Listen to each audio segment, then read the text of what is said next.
বন্ধুরা, বাঙালবাড়ি রান্নাবান্না চ্যানেলে আজকে আমি বানাবো আলু বেগুন বড়ি দিয়ে পাবদা মাছের মাখা মাখা তরকারি। তো মাছগুলো ভেজে নেওয়ার জন্য কড়াতে তেল দিয়ে দিয়েছি।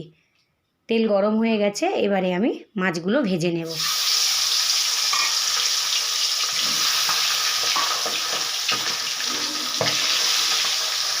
দেখুন বন্ধুরা, এক পিঠ ভাজা হয়ে গেছে। মাছগুলোকে আমি ভালো করে উল্টিয়ে দেবো, আর এক পিঠ আমি ভেজে নেব। ভাজা হয়ে গেলে তুলে নেব। আবারও আমি কয়েকটা মাছ ভেজে নেব।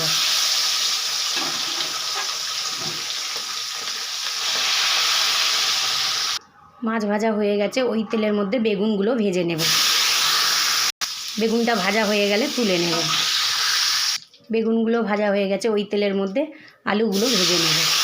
আলু ভাজা হয়ে গেলে বড়ি ভেজে নেব। আলুগুলো ভাজা হয়ে গেছে, এবারে আমি বড়িগুলো ভেজে নেব। দেখুন বড়ি ভাজা হয়ে গেছে, ওই তেলের মধ্যে কালো জিরে ফোড়ন দেব। দিয়ে দেব পেঁয়াজ কুচি আর টমেটো কুচি। ভালো করে আমি ভেজে নেব। দিয়ে দেব কাঁচা লঙ্কা, রসুন আর আদা গ্রেটারে গ্রেট করে রাখা। আবারও আমি ভালো করে ভেজে নেব। দিয়ে দেব হলুদের গুঁড়ো, লঙ্কার গুঁড়ো, জিরের গুঁড়ো আর লবণ। এবারে দিয়ে দেব ভেজে রাখা আলু আর বেগুন।